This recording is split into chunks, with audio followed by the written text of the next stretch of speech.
At She Can, we tell women's stories. We interview women from all over the world and all walks of life to really show what is possible, because it's easier to be what you can see. And I'm really excited to talk to Elisa Farri today. Elisa, welcome to She Can. You're the Vice President and co-lead of Capgemini Invent's Management Lab, which is a research center bridging the academic and business worlds. You're also a regular contributor to leading management reviews like the Harvard Business Review and a speaker on strategy and innovation.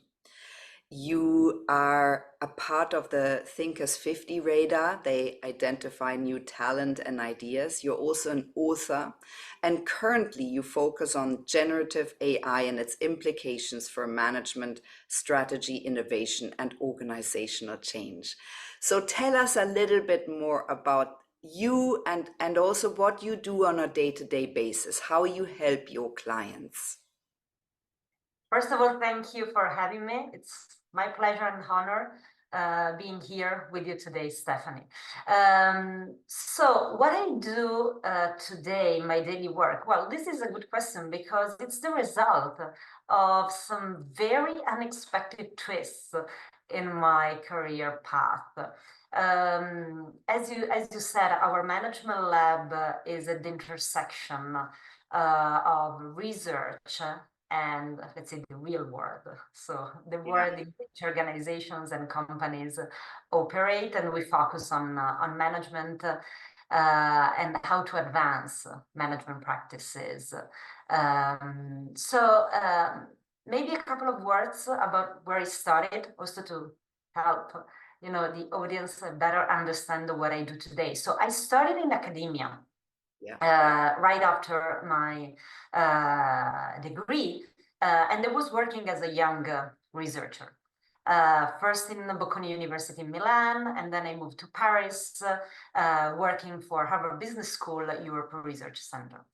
I spent a couple of years as case writer and oversee assistant for HBS professors, and then I decided it was time to have a foot in the real world, if I can call it this way. And so I transitioned to a research center of a boutique consulting firm specialized in strategy innovation. It was called ECSI Consulting.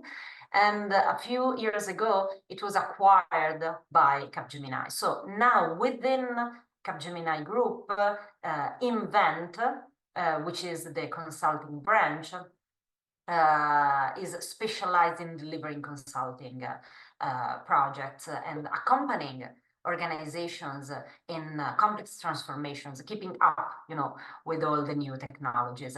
And my mandate, which I'm lucky enough to call it also my passion, is to explore how trends, in particular technological trends, can be leveraged to transition, to evolve towards, let's say, better management, a more effective management, but most importantly, a more responsible management in large organizations. So in my day-to-day, what I do is to have one foot in academia and research, to keep myself up to date with the latest theories and practices with regard to management, and the other foot is in larger organizations, talking to executives and managers at all levels, and learning from them, from their hands-on experience in their daily work of managers. Elisa, it sounds incredibly exciting because you work on the forefront of what's happening in terms of technology and anything new, and then you help big companies implement that to stay current. Elisa, so what would you say is your main motivator with being the bridge between the research and the academia and the business world? Reading is my primary motivator. I read to think. I read to challenge myself, asking myself, why it wasn't you writing, this incredible article on MIT's Law Management Review or on Forbes? I read to find sources of inspiration. Mm. I read to stay up to date, so absolutely reading. And I don't read, just the things related to my daily work, but I try to find inspiration also, let's say, across different topics, different areas. I always find inspiration also from books for my little kid. So yeah, reading, absolutely reading.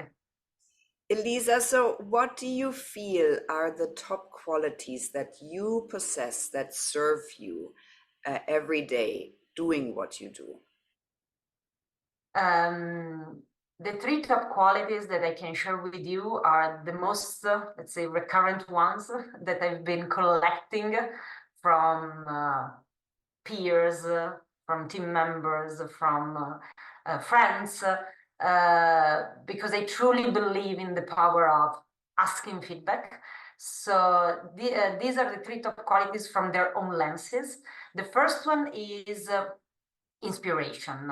Um, People feel and perceive when I talk that I have this ability of inspiring others.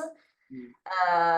And if I look back over time, what I learned, it's indeed that it's not just about what you say, Stephanie, but how you say it. In my early days as a researcher, excellence in the output, in the content, in ideas, in what I was writing and creating at that point in time in these excellent universities was my main priority. But then I learned when I transitioned to the consulting world that the way in which I was delivering it, it had to be memorable. Uh, I wanted people to remember what I was saying to them. And so I had to invest a lot in nurturing this skill. And, after almost 15 years, I think that now people, feel this as a quality that I've been cultivating. And so inspiration, and then the other two are very strictly related. It's about being your real you. So authenticity, and in particular, related to my personal character, is humor. People appreciate when they see the real you.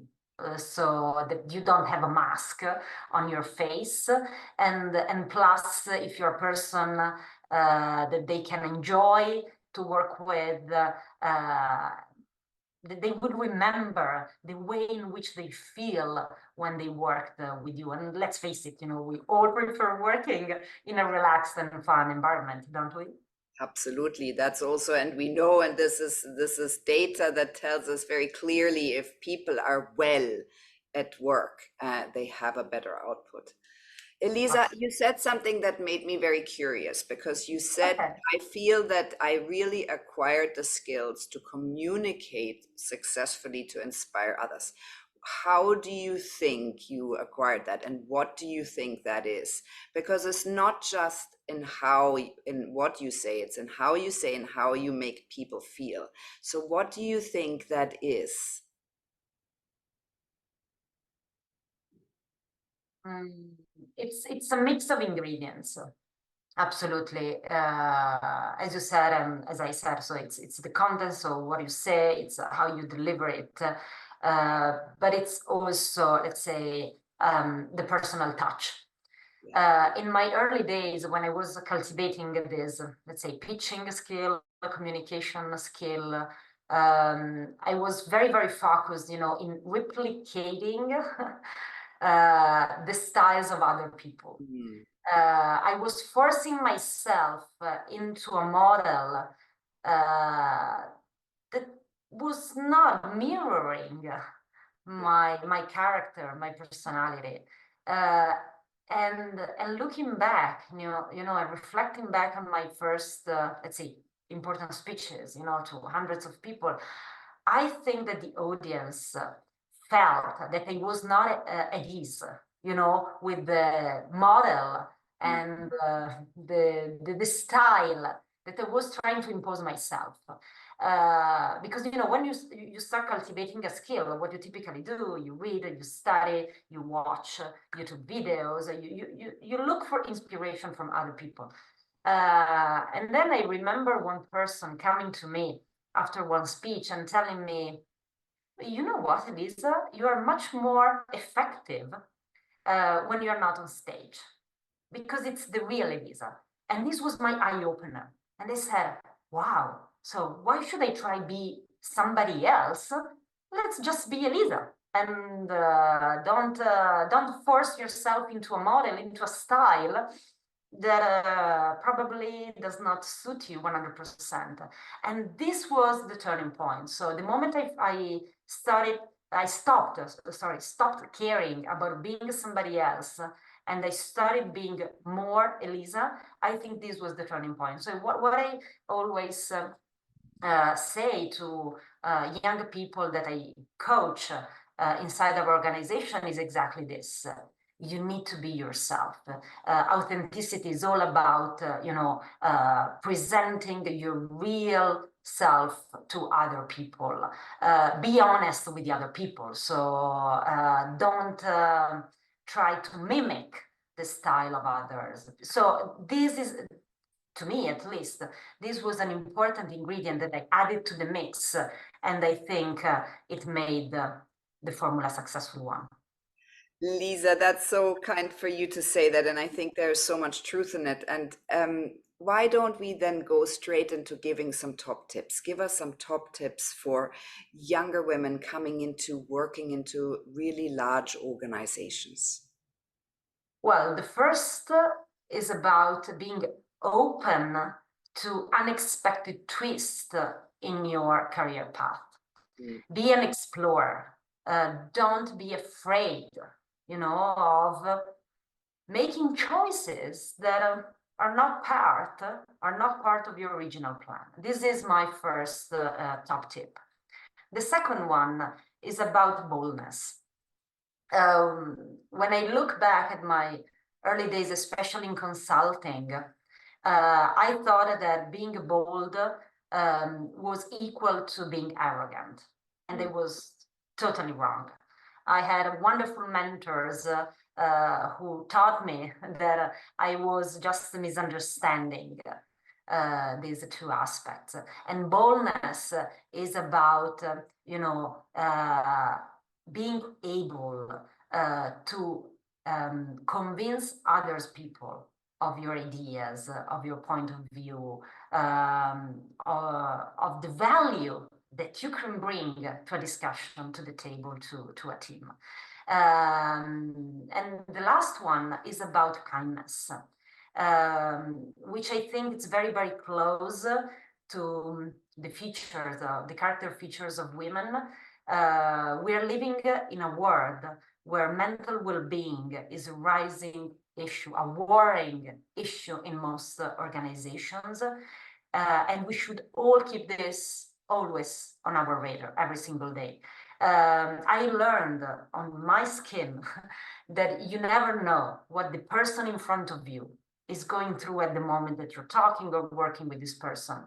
So be kind and let's say be open also to listen more and to, let's say, absorb like a sponge the signals that the other person is sending you in order to understand whether or not this person is going through some hard times. Yeah, I'm so thankful you said that. Eliza, so I'm wondering, what are your biggest achievements to date? What are you most proud of? Okay, two things.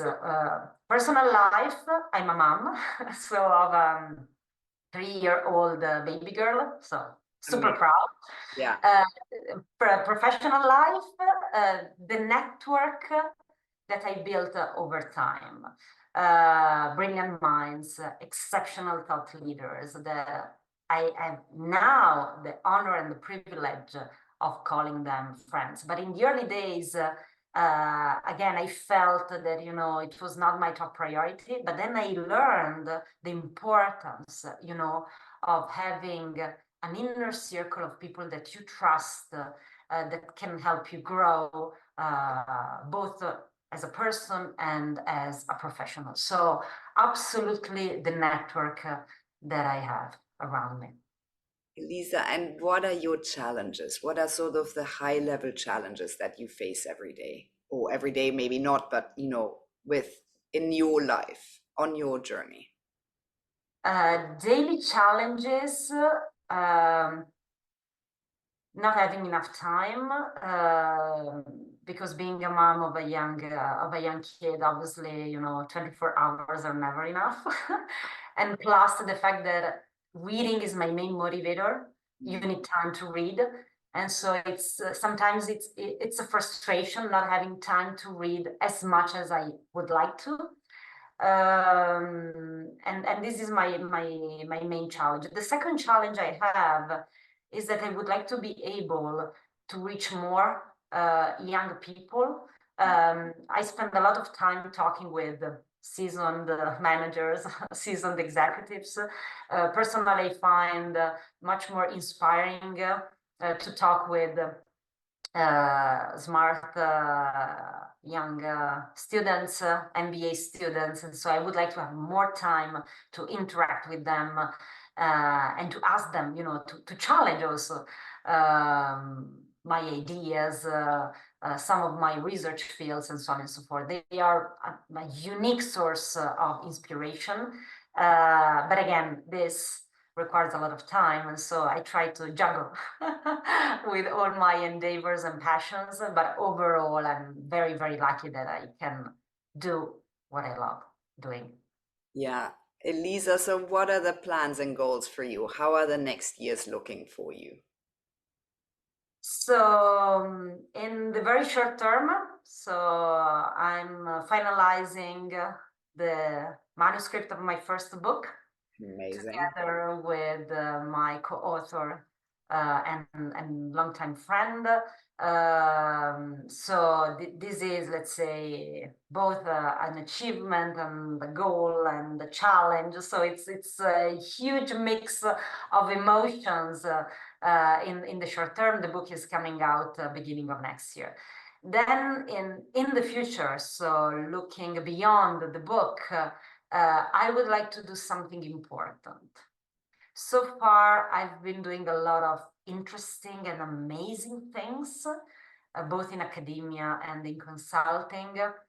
I would like to do something important, especially to young people.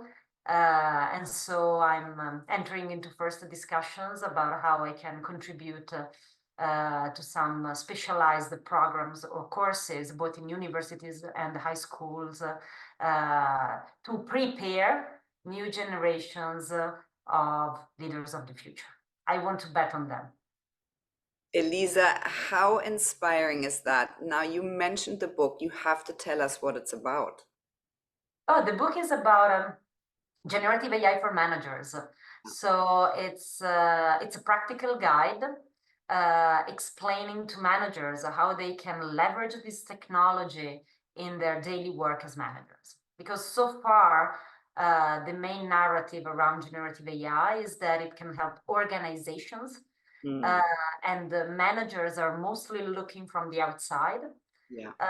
We've been talking to pioneers who are revolutionizing their way of working. We've been truly impressed by what they are accomplishing with the technology, both as an executor, but also as a sparring partner in their thinking process. And so the book is all about that, how to interact with the machine in a way that you do not delegate, you do not outsource your responsibility and duty of a manager, but you ask the machine to be a better manager, also more productive in certain ways, and above all, a responsible manager using a technology which requires responsible leadership. Which is amazing, Elisa. You've been incredible. And I'm wondering, would you like to give just a couple of high-level thoughts on how you see the next 10 years pan out? Wow, next to 10 years is a long time span. Maybe less, maybe 5 years is easier. Okay, 5 years.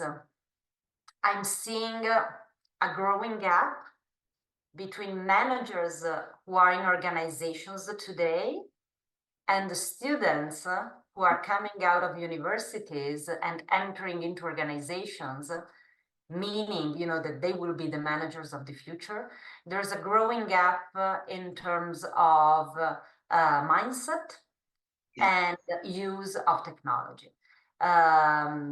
We did a lot of, let's say, sessions and instant polls, and we asked, many times this question to MBA students about their daily use of generative AI, and more than 40% declare using it on a daily basis. When I asked the very same questions to seasoned managers in organizations, is less than 10%, sometimes around 5%. So as you can imagine, we should expect some sort of a clash in terms of culture, way of working, way of interacting with technology, and those expectations between the new generation of young managers and the seasoned managers already in organizations. So in the next 5 years, I'm seeing this both as an opportunity and as a challenge.